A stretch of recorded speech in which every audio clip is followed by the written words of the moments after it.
All right, let's go ahead and get started today. Couple of announcements to make sure that we're on the same page. Your test in here will be 1 week from today. Okay, it'll be next Tuesday. Originally, we were going to review for the test today. I had several of you email me saying that you had a lot of tests this week. You'd rather review a little bit closer to the test day, which would be Thursday, the only other day we have. And so that's why I sent out the message earlier on Canvas saying that we're going to start into Chapter 5 today. And just give you an introduction. Chapter 5 is where you're going to start using your financial calculator. So if you don't have it, that's okay. But just going to give you a little taste of it. Then we'll review for the test on Thursday. Have your first test on Tuesday. And then crank back up with Chapter 5. And we're going to spend probably a week and a half at least in Chapter 5 because that's going to be the most important chapter that we cover all semester. We will go into it and then just hopefully get on track and kind of start rolling along some. We've kind of had a lot of stops and starts, which is my fault, but hopefully we'll get rolling now and can move on with the class. So, are there any questions about the rest of this week or the first of next week? No questions. Okay. Now, if you, this is your Canvas page, and if you take a look at this, again, for Chapter 4, for example, be sure to take a look at these integrity recordings because this is going to have your information on Chapter 4, which is the depreciation chapter. If you do have questions about that, on Thursday, we can talk more in depth about depreciation, any kind of calculations about depreciation, that type of thing. Okay? So I want to make sure, and we'll make sure on Thursday that everybody is ready for the test, or at least you know what's coming on the test, and you've got the weekend to prepare for it. All right? That sound fair to everybody? Yes? No? Okay. I don't ask for a head nod is fine. Okay? That's fine. All right, I'm easy to please. Okay, now what we're going to do today is we're going to start into Chapter 5, which is time value of money. And some of you have probably worked some on time value of money, maybe in your accounting classes. Now, from what I understand, in your accounting classes, you typically use tables for this. Yes. Chapter 5 is not going to be on the test. No, the test is going to just cover. All right, I'll take this edition of Chapter 5. It's just going to cover chapters 1 through 4. All right. Now, in here, we're going to introduce briefly time value of money in terms of formulas, in terms of tables, but primarily we're going to be using our financial calculators. So whether you have one of these financial calculators, and by the way, if anyone needs to borrow one of these, you're more than welcome to. Anybody need one? I'll give you the professional edition since you were the first one. Anybody else? Nobody? You would have to be on the other side of the room. Okay, come on. Give me a break. I've been sick.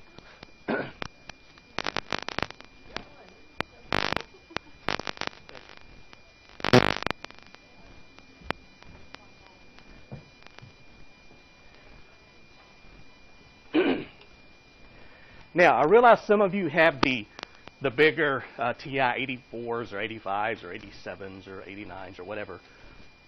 And those will work also. And so what I want to encourage you to do when we're going through this is if you don't understand something, either on the BA2 Plus or on any of your financial calculators, stop me, raise your hand, ask somebody next to you, get up and walk across the room to somebody who knows what they look like they're doing. Any of that's fine, okay? With the BA2 Plus, I can answer any question you have, okay? It's not going to be an issue. With the graphing calculators, typically what happens is most people, or in most classes, we have 5 or 6 students who, at least 5 or 6 students who use the VA2 Plus, or excuse me, the TI 8485, and they tend to form just kind of a little users group. And if you get on YouTube and take a look at some of the videos, most of the time people find that when they use the graphing calculators, they end up liking it a little bit better because the screen is so large and you can see all of your inputs on the screen. The reason that I don't use it exclusively in class is because it's so expensive. And if somebody doesn't already have one, I don't want them going out and having to spend $100+ when you can do everything we need to do with the VA2 Plus that's around $30. Okay? Now, time value of money. This is going to be an important chapter, first of all, for understanding what comes later in the class, but also this is a good chapter to understand just from a personal finance standpoint. We're going to be talking about investing, buying houses, buying cars, saving for your kids' college education. I mean, we're going to talk about a lot of things that you can go out and use right now, plus some things that you may not use right now, but you will use in other finance classes or other business classes. Now, there are 3 major methods that we can use to calculate time value of money problems: a formula, a table, and a calculator. As I said, we're going to spend just a little bit of time with the formula and the table, but we're going to primarily spend our time working with the financial calculator in this class. And the reason for that is pretty simple. It's that we can do more realistic problems with the financial calculator compared to the tables and the formulas. Now, this is a timeline. You will see these in your book as you read through Chapter 5. And again, Chapter 5 is not going to be on the test on Tuesday. But timelines simply show when cash flows are occurring. Now, this is a typical timeline. We've got 4 time periods here: time period 0, 1, 2, and 3. Time period 0 is today. Okay, it's right now. And so in this example, we're going forward in time to time period 1, time period 2, time period 3. These time periods, they can represent really any time period. Typically, we assume they represent years, but they can represent months or days or weeks or whatever. And so in this case, what's happening is we have $700 that we're investing. We're going to earn 10% on our investment, and this tells us what is the future value going to be at the end of 3 time periods. So we're just counting off 1, 2, 3 periods. The 2 major topics we're going to talk about in this chapter, and we're going to then break them down into smaller subtopics. One's going to be present value, and present value is going to come a little bit later in the chapter. Present value is when you have a future cash flow and you're bringing it back to today's dollars. And that's a little more difficult for some students to understand initially. The other is future value. Future value is when you put money in an account today and it grows to be worth more in the future.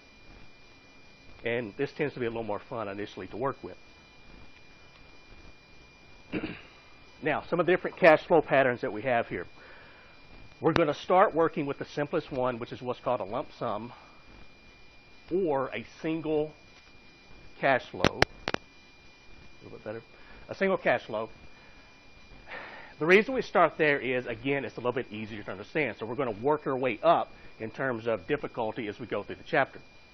We're also going to work with what's called an annuity. An annuity is simply multiple cash flows of the same dollar amount that occur at equally spaced time periods. For example, if you deposit $100 per week into your savings account for 6 weeks, that's an annuity. Same dollar amount, equally spaced, 1 week apart, and there's more than one. If you deposit $2,000 per year into your IRA for 30 years, that's an annuity. Same dollar amount, equally spaced, more than one. Also, when it comes to payments, they can be annuities. For example, a loan payment. If your car payment is $218 per month for 36 months, that's an annuity. And when it comes to annuities, we're going to be talking about a couple of different types. The most common is what's called simply an ordinary annuity. And that's where we assume that the cash flow, whatever type of cash flow we're dealing with, occurs at the end of the time period. End of the week, end of the month, end of the year, whatever the situation may be. The other, which is less common, is what's called an annuity due. And that's where we assume the cash flow occurs at the beginning of the time period. So the beginning of the week, the beginning of the month, the beginning of the year. And then we're also going to work with a series of cash flows that are not even in dollar amount, or what's called a mixed stream of cash flows. That's where you have more than one, but they're different dollar amounts. So they don't fit into the category of an annuity. They don't fit into the category of a lump sum. So we're going to deal with all of those as we work our way through the chapter. Now, we're going to start with future value. And again, I start here because I think it's a little bit easier for most people to understand. And when it comes to future value, one of the main concepts, and this is a really important concept, it's not only going to help you in Chapter 5, but it's going to help you throughout your entire life if you understand how it works, and that is the concept of compounding. Compounding, in simple terms, means interest earning interest, or return earning an additional return. So if you are investing money, if you're saving money, compounding can be your best friend. Because what's going to happen is with compounding and interest earning interest, you have an exponential growth of your investments. And over a long period of time, 20 years, 30 years, 40 years, even if you don't save a lot of money, if you do it consistently over a long time period, you can be a very wealthy person. And we'll go through some examples of that and show you how that works. On the other hand, if you're borrowing money, compounding is not working for you, it's working against you. Because that means you're paying more interest. And a lot of times when people borrow money, especially on something like a credit card, which is a pretty high interest product, and they make payments, but it seems like the balance never really goes down. You just keep making payment after payment after payment, but nothing really happens. Well, that's because of the compounding of interest. The interest on your credit card keeps multiplying, and as you make your payments, basically you're just covering the interest payment and you're not able to reduce the balance. And we'll talk more about that later also as we work our way through. All right, so our first nasty looking formula of the class. And at this point, this is where a lot of people say, oh my, I'm not a math person. This is a formula, it's a math formula, and it doesn't even have numbers in it. It has letters. And they freak out, okay? Don't freak out. I'm going to show you actually what this is telling us and how easy this is to use. This is the future value of a lump sum formula. And what this says is the future value of a lump sum at time period N can be any period in the future, 1 year, 2 years, 100 years, is equal to the present value, this is our lump sum, our starting dollar amount, multiplied by 1 plus R. R is the interest rate or the rate of return that we earn on our investment. Raised to the nth power, again, N would match this, and it's going to be any period in the future that we want to calculate this for. And this is a good way to learn sort of what's happening, because a little bit later, when we're working with the financial calculator, it's good to have this formula around because, for example, if you forget with your financial calculator, what do I need to put in my financial calculator to calculate the future value of a lump sum? Well, the formula shows you. You need 3 inputs. You need a present value amount, you need an interest rate, and you need a number of time periods. And you'll compute the fourth, which is the future value. Now, based on this, let's start with the simple example that we looked at earlier, and that was here, okay, where we've got $700. deposited for 3 time periods at a 10% rate of return. So let's take this forward and take a look. And let's break the formula down, okay? Because one of the things I want people to understand is, first of all, how does the formula work? A lot of times when we see notation and we see something like this, we see exponents, we just sort of shut down and just think, okay, I'll just figure it out later. But I want to explain exactly how easy it is when it comes to understanding this formula. Now, if we want to invest $700 for 3 years and we can earn 10% per year, we want to find the future value. And one way we could do this is simply to calculate this 1 year at a time. So we could take, for year 1, we could take the $700 that we invest, multiplied by 1 plus the interest rate, or 1 plus R, raised to the first power, because we're just doing it for 1 year. And at the end of the year, we would have $770 in our account. The $700 we put in, plus the $70 of interest. So everybody follow me so far? Pretty simple. The second year, we start with $770, we earn our 10% interest, and at the end of the year, we have in our account $847. Now somebody explain to me, why did we earn more interest in the second year? We earned $77 of interest versus $70 in the first year. Because what? Because the present value is larger because of compounding. Because with compounding, we said that's interest earning interest. So the first year, we earned $70 in interest. We left that money in our account, and that extra $70 earned interest for the second year. So that's compounding happening. And then the third year, we start out with $847, multiplied by 1 plus the interest rate, and we end up at the end of the third year with $931.70. And we could use this to calculate the future value of any lump sum. But the problem is, it can get time consuming. For example, what if I wanted to know the future value of $700 invested for 30 years at 10%? Well, you'd have 30 of these calculations, so it's going to take a while.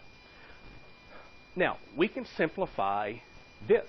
We can make it a little bit easier. We could say that the future value at the end of year 3 is equal to the present value, 700, multiplied by 1 plus the interest rate. This is year 1, multiplied by 1 plus the interest rate, year 2, multiplied by 1 plus the interest rate for year 3. And if we want to rewrite this and make it a little bit neater, we could rewrite it as 700. Now we're rewriting this, multiplied by 1 plus 1 raised to the third power. So my math people in here, is that correct? If we want to rewrite this, is this correct? Yes? Okay. And if we do this, take the 1.1 raised to the third power. Now, let me show you how to do this. For those of you, if you're using the financial calculator for the first time and you're having trouble finding some of the numbers and symbols, you'll notice this is our squared key. So if we're raising something to the second power, it's pretty simple. We use our squared key.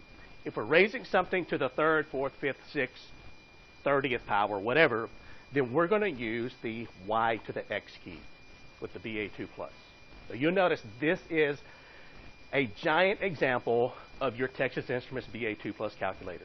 Same buttons, same everything. So you can watch me as I'm pressing the keys. So if I wanted to raise the 1.1 to the third power, I would simply put in 1.1, press the y to the x key, and then I'm going to press, and we'll raise it to the third power, press the 3 key, and then equals. And then I'm going to multiply by 700, so times 700 equals $931.70. So we found the same thing taking a shortcut as we did doing it the long way. Now, what I want you to notice is, take a look at this formula, the way it's set up, and it is the exact same thing as what we looked at here. The only difference is we've added numbers to this. So we've added the present value, which is 700. We've added the R, which in this case is 10%, 0.10. And we've added the N, which in this case is 3 periods. So it's the exact same thing that the formula is telling us. So this is why I go through this kind of step by step. So when you see this, it's not so intimidating. What it's doing is just making a shortcut of what we did here. So is everybody okay with this? Feeling pretty comfortable? And so this is how we would do this. We would simply put in our 700 multiplied by 1 plus the interest rate, 0.1 raised to the third power. And this is what we did earlier. We'll come up with 931.70. Now, there are also time value of money tables. And I think in some classes maybe you use these. Am I right? You use this in accounting maybe? Okay. These are helpful. Basically what this is, if you notice, if you go across, and this will show you, if you go across the top of the screen, and these numbers are small, but that's okay because we're not going to use them. But you go across the top of the screen, you see interest rates, or rates of return, so 1%, 2%, 3%. And then down the left-hand side, you're going to see time periods. Time period 1, time period 2, time period 3, etc.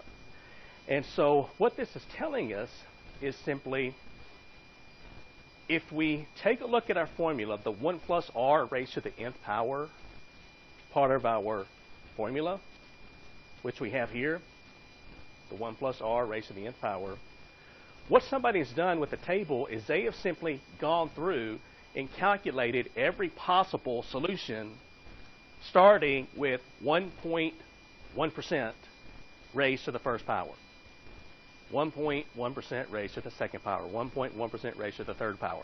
And so all of these numbers in here are what's called future value interest factors. They are the 1 plus r raised to the nth power part of our formula. So it's just one step shorter, really. And to use this, we're simply going to take our present value multiplied by the appropriate future value interest factor based on the interest. Now, the I here is the same thing as the R in the formula. And I want to point this out because this confuses a lot of people. When someone writes a textbook, they want to be a little bit different than other people when they write a textbook. For example, a Principles of Finance textbook. So normally, the interest rate or the rate of return is represented by 3 letters. It's either an R, an I, or a K. And it can be a lowercase, I, R, or K. It can be an uppercase, I, R, or K. So depending on which book you're looking at, they're going to use different letters to represent the rate of return. So that's why this person, and I just copied this person uses an I to represent the interest rate. This person uses an R to represent the interest rate. They're the same thing. Okay, I just didn't want you to look at that going, where'd the I come from when we've been using an R?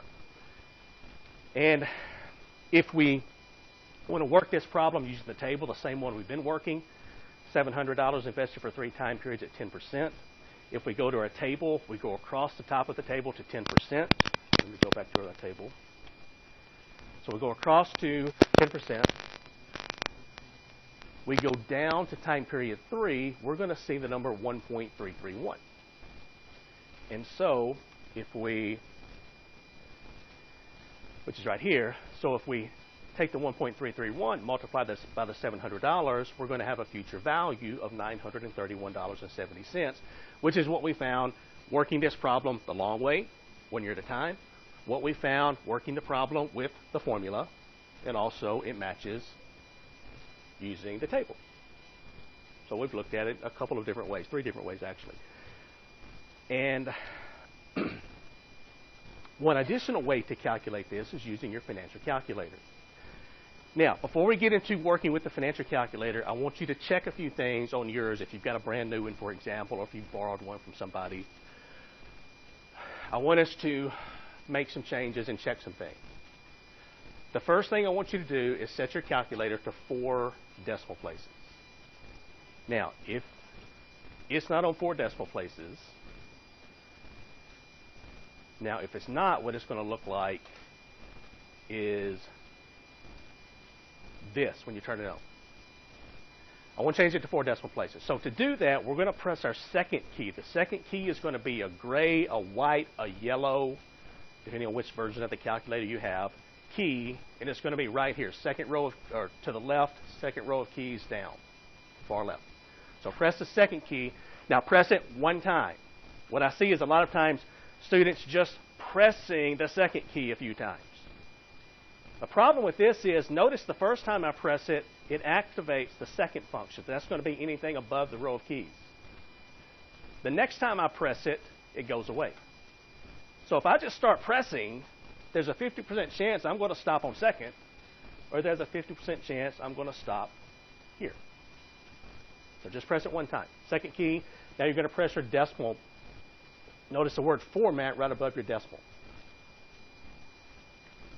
And it'll say DEC equals something. We want it to say 4, so we're going to press the number 4. And then we're going to press, notice at the top of the screen it tells us, it says enter. We're going to press the enter key. Now that's not the equals key, it's the enter key. It's right here, top row of keys, second from the left. And we have to press that to lock in our input of 4 decimal places. Now if we press the clear button in the bottom left-hand corner, and we can press it 2 or 3 times, you'll notice you should be set to 4 decimal places, 0.0000. And if you want to change it to 6, that's fine. I don't care. But we need to change it to at least 4 decimal places, and then we're going to round to 2 decimal places. So is everybody good here? And if you're not, just stop me, and I'll come to you, and we'll get this fixed in 5 seconds. Everybody good? Okay. The next item that I want to check is, let's see, let me make sure, okay, the payments per year. Now, in this class, your payments per year are going to be set on 1 payment per year or 12 payments per year. That's it. Normally, 90% of the time, it's going to be set on 1 payment per year. Occasionally, if we're working with some type of monthly problem, monthly deposits, monthly payments on a car loan or whatever, we'll change it to 12 payments per year. But we want it on 1 right now. So to check that, right above your I/Y key, notice it says P/Y. That is payments per year. So we'll press the second key and then the I/Y key. It should say P/Y equals 1. If it doesn't, okay, it's not a problem. All you need to do is press your number 1 key and then press the enter key, top row of keys, second from the left, to lock it in. And then we'll press our clear button, bottom left-hand corner. And it's a good habit to get into just to check this as you're working through some problems. So, when I turn my calculator on, I'll turn it on and I'll be like, okay, I'm going to work a problem. Let's check these payments per year to make sure it's set on 1. It is. We're good to go. And we can move on. In this, I know this seems like a lot of work, but it's going to become just habit to you as you go through here. And it's just going to be so fast, you're not even going to realize you're doing it after you practice with your calculator. Is there a question?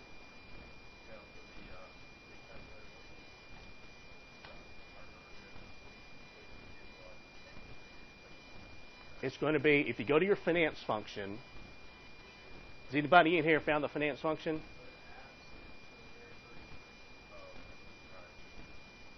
And then it will show up.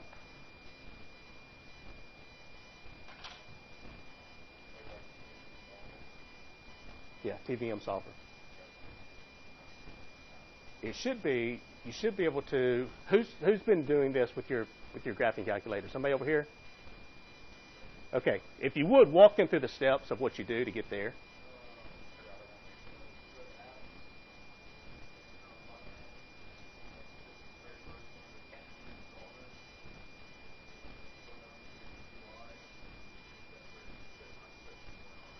Okay. Okay. That work? Okay. Anybody else?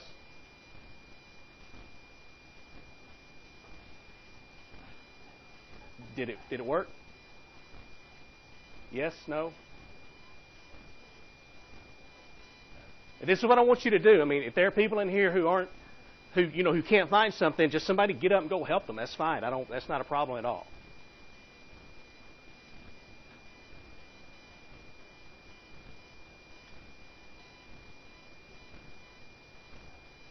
Is it working? Is it working? Okay. All right. Now, so payments per year. Now, one other thing that I want you to check is with your Texas Instruments BA2 Plus, we want to clear the inputs after each problem. Because the thing is, when you're using your calculator, now, with the graphic calculator, it's easy to see. You can see your inputs, so you know if they're cleared out or not. But with the Texas Instruments BA2 Plus, you can't. This is the only screen we have. So when we're entering, now this is our time value of money row of keys. N, I/Y, PV, payment, and FV, future value. We're going to be entering 3 variables initially. We're going to be solving for the 4th. And the issue is, if we enter, for example, a present value, an N, and an I/Y, and compute the future value, for the next problem, if we don't enter the same exact variables, when we compute our solution, we're going to get some really strange answers because those old inputs are still in your calculator.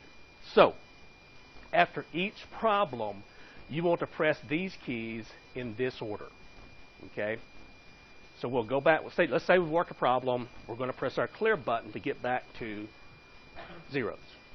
Then we're going to press our our second button, and right above the future value key, it says CLR-TVM. That stands for clear time value of money. And then we're going to press our second key again. And then the bottom left-hand corner above the clear key, it says CLR-WORK, clear work. That's after every time value of money problem. So, I mean, and again, it seems time-consuming, but it's going to be really quick. So we've worked a problem. We've cleared out the zeros. Second, clear time value of money. Second, clear work. And we're ready to go with the next problem. This is probably the most common mistake that I see students make, and it really frustrates you because you're working through the problems, you're putting in the same inputs that I am, but you're getting different answers. And the reason is you didn't go through and clear your calculator of the old inputs, and so it's putting additional things into your problem. All right, so once we've done all of this,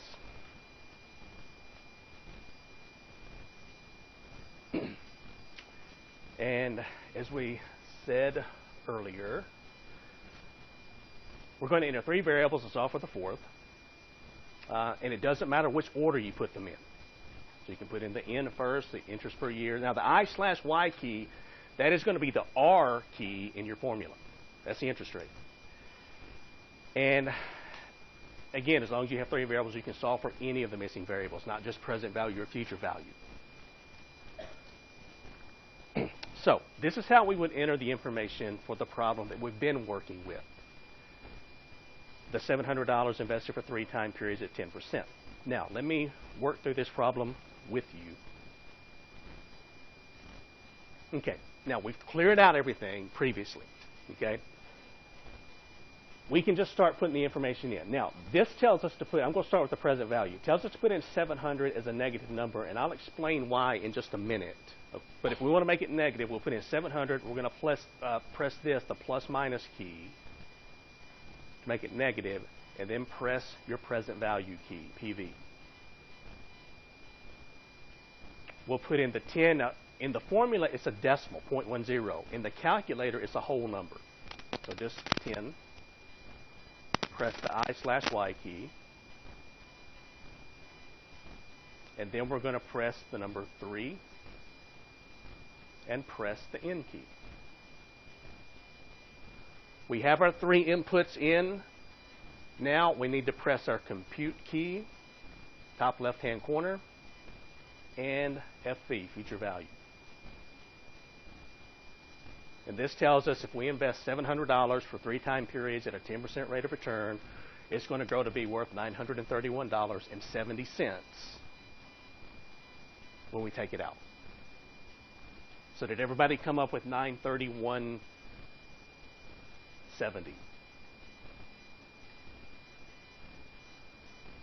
Yes? Okay. All right, so that's how easy to calculate. And again, once you work with this, it's going to become easier and easier and easier. And really, the only way to get good with this is to work problems, make mistakes, learn from your mistakes. But what I don't want you to do, again, I don't want you to sit there if you're not getting the right answer and tell yourself, okay, I'm not getting the right answer, but I don't want to raise my hand because I'm going to look stupid, and I'll just figure it out when I get back to my room. Well, we're going to cover a lot of stuff in class. And so what we covered an hour ago, you're going to forget, and then you're going to go back to your room, and you're going to spend maybe 30 minutes trying to figure it out. If you will just stop me and raise your hand, I can solve the problem for you in 10 seconds, and we can move on to something else.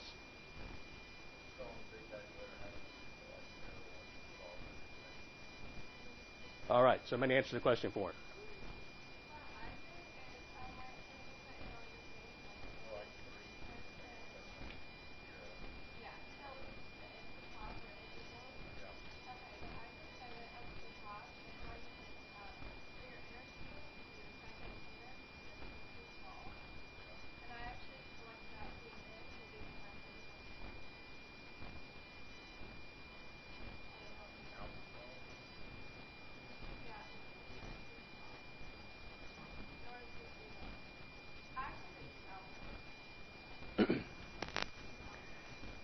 Now, for those of you, let me show you this really quickly.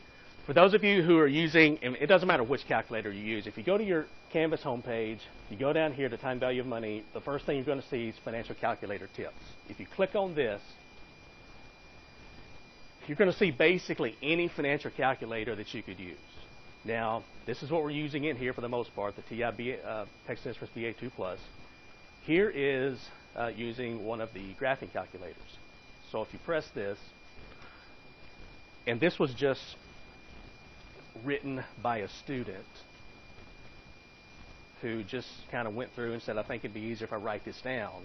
And so he just sent it to me, and I've copied it to the Canvas page. But basically, this will walk you through what you're doing, okay?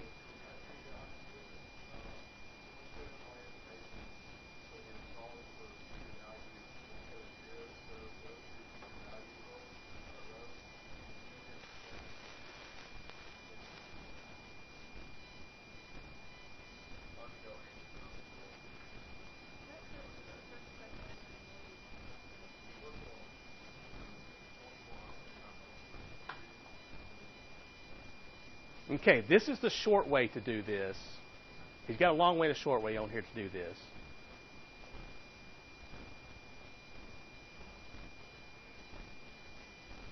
So are you getting the right answer?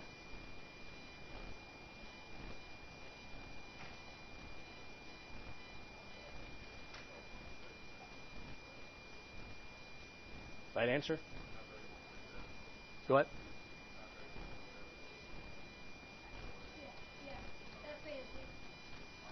Yeah, 931.70. And this is going to have some other things on it too that we haven't gotten to yet, like the effective interest rate, that type of thing.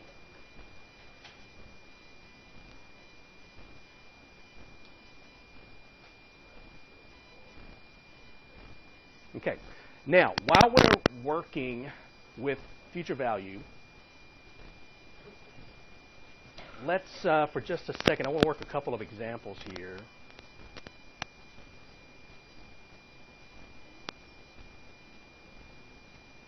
Okay, so here's an example. Let's say that, and again, this probably won't happen to you, but we can work through the numbers. Let's say, for example, that you have just graduated from college. So you have survived Finance 330. You've made it through your 4 or 5 or 6 or 7 year, however long it takes to graduate. and you're standing outside the CFSB Center, your family's all around, your friends are all around, and you have a wealthy relative who comes up to you and says, I am so proud of you for graduating. I was a little doubtful there for a while, but you made it through, you've graduated, and I want to reward you for your hard work. So I'm going to give you two choices. You have to pick one. The first choice is you can have a $15,000 vacation to Europe, and you can have it right now. You can leave next week. The second choice is you can have $15,000 in cash, but if you take the cash, you can't touch it for a minimum of 20 years. Make your decision. Now, the thing that I want you to understand about this, and about a lot of this that we're going through in class, is with something like this, there isn't a right or wrong choice. They're both good choices. But what I want you to understand is, what we're learning in here, it allows you to make an educated financial decision. So you can take a look at both of these options. You can calculate, okay, what am I giving up to choose one or the other? And then you can make your choice. You're fine with it, and you move on. So again, it's not about right or wrong. A lot of times when we go through time value of money, I think some people, they kind of get the idea, what I'm telling you is you need to invest everything that you have. You never need to take a vacation. You never need to buy a new car. You never need to whatever. That's not what I'm telling you. I'm simply saying understand your decisions. That's it. So, with this, we can make some choices. Now, with our now this is, some of you may want to get on Excel and do some of this, although in class, you need to use your financial calculator, so this would tell you how to do that. Okay, so let me go back. And with this example, and I'm just going to work this with my calculator. I'm not going to write the variables down because I haven't gone to that trouble, but I can. Well, actually, I will. Let me do this really quickly. This will help the other students.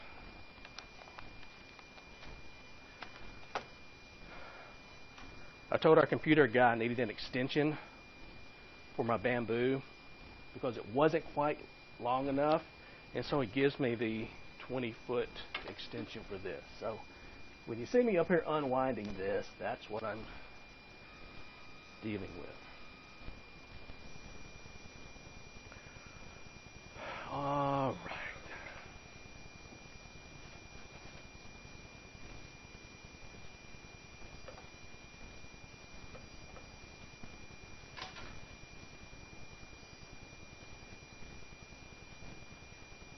All right. So for this particular problem, we need a present value, we need an N, and we need an I/Y.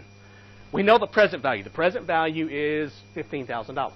Okay, that's how much we're going to receive if we take the cash.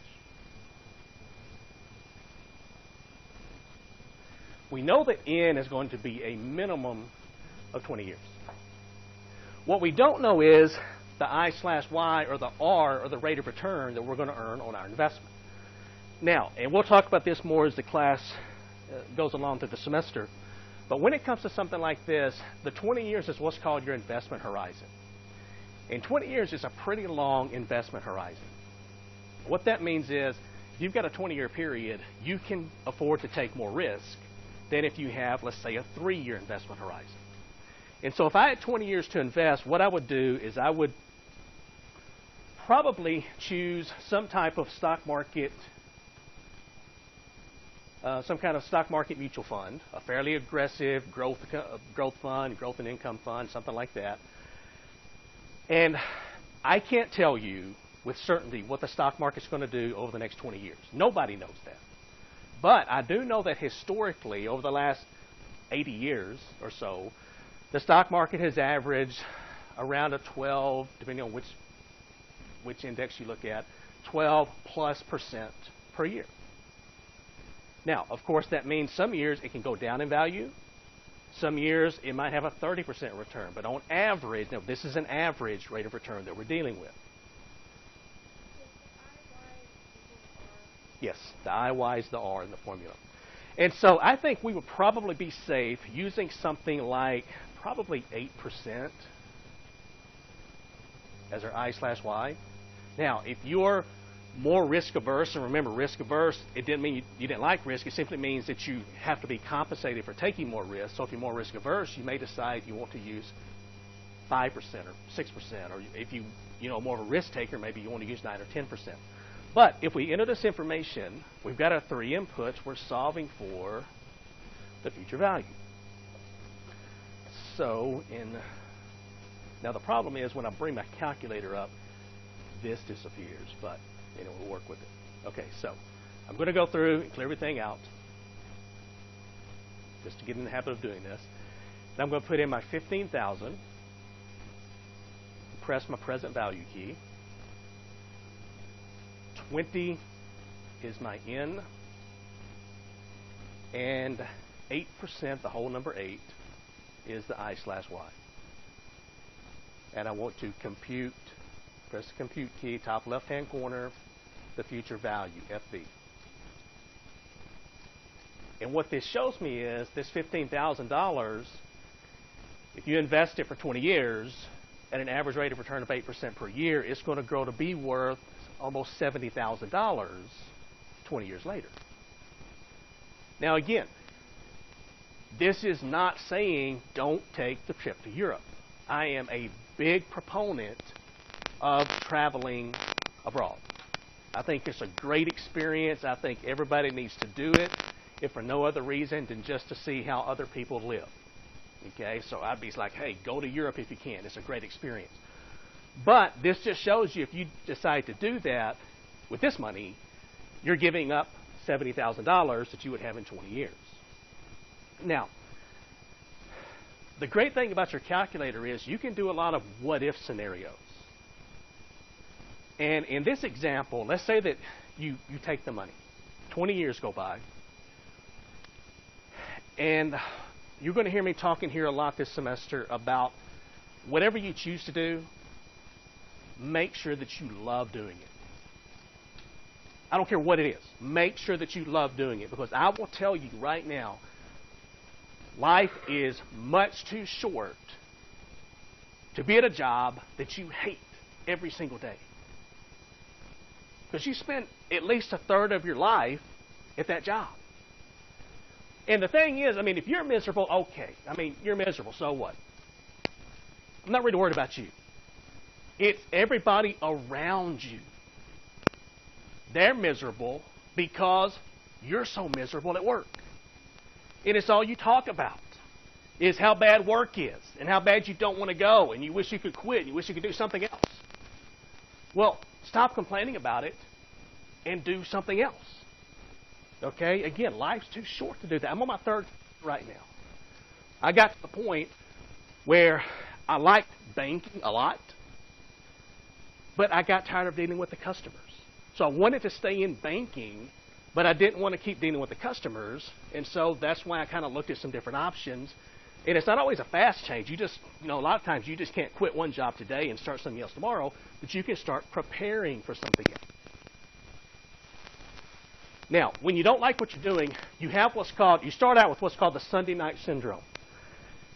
Does anybody know what that is?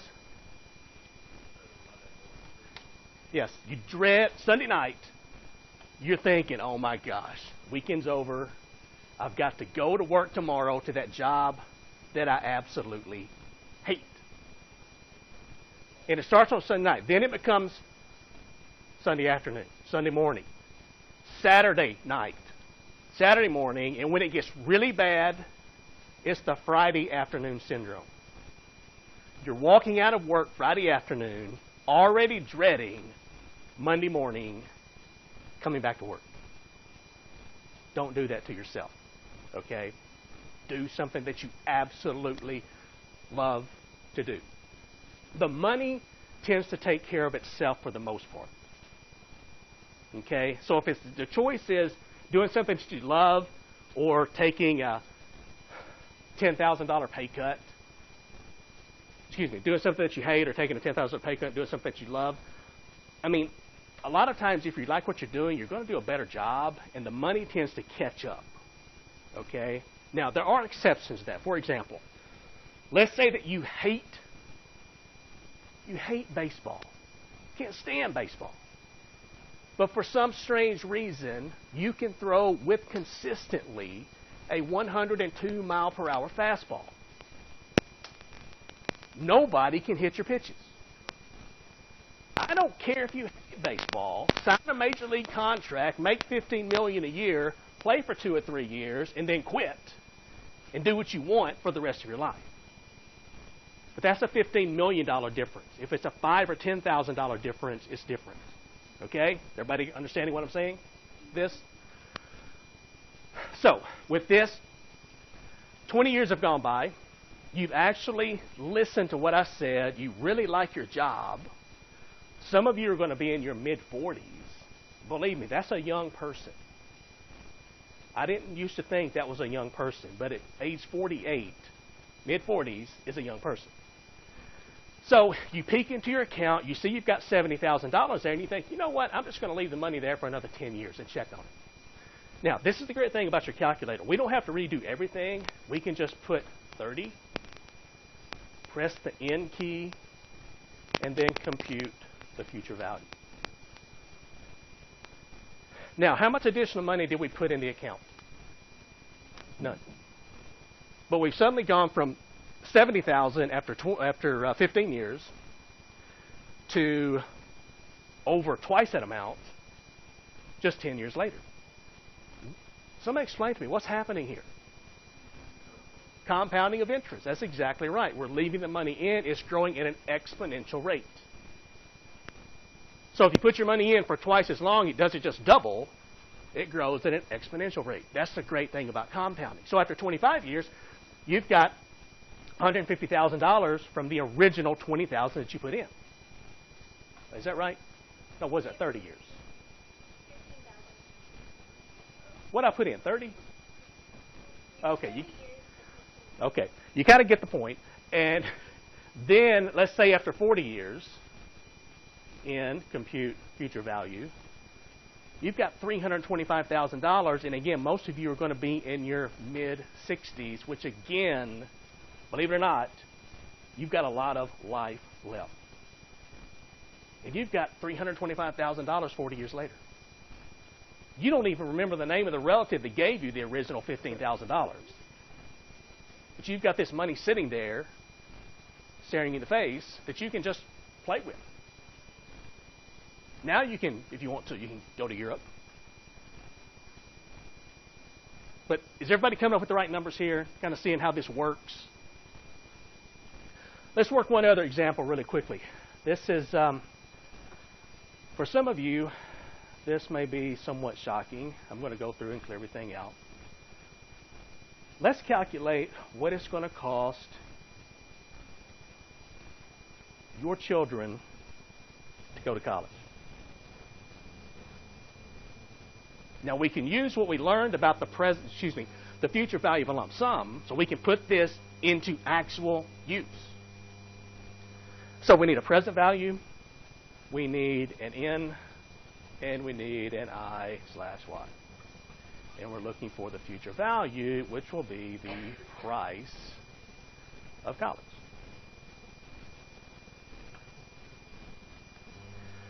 Now, this is going to be different for everybody because some people in here pay in-state tuition, some pay out-of-state tuition, some have scholarships, you hope your kids get scholarships, whatever. What would you say on average would be for everything? Tuition, books, living, where you live, food, everything, transportation, clothing. What would you say it costs per year right now? And there's going to be different numbers, I know, but we're just going to take an average. What does it cost for 1 year of college right now? So $25,000? Some have less than that.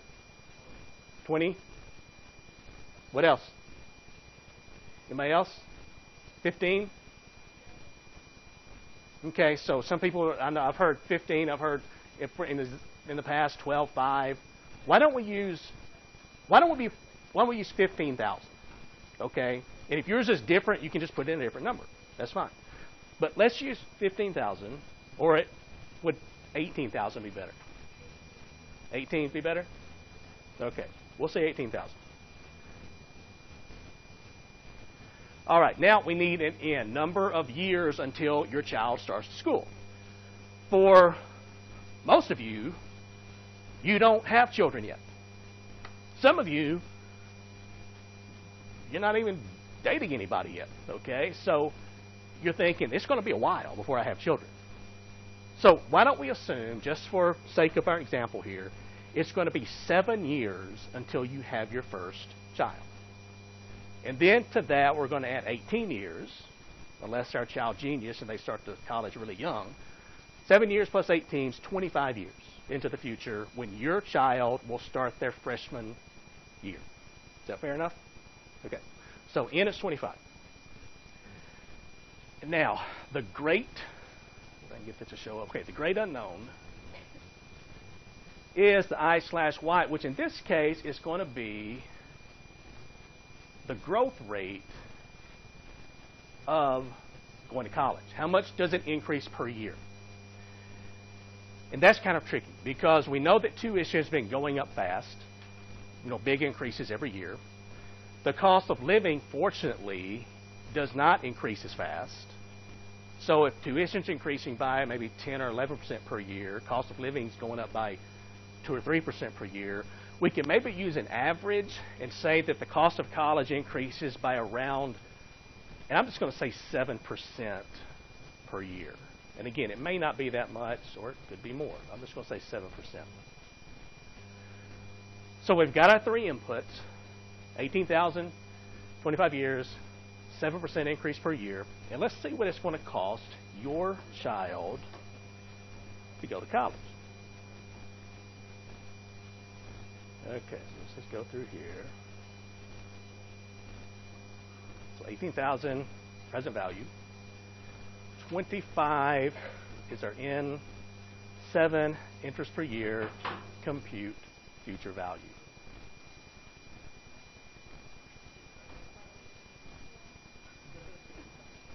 Wow, that's a big number.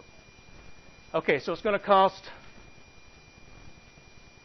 approximately $97,000 per year for them to go to a Murray State type university.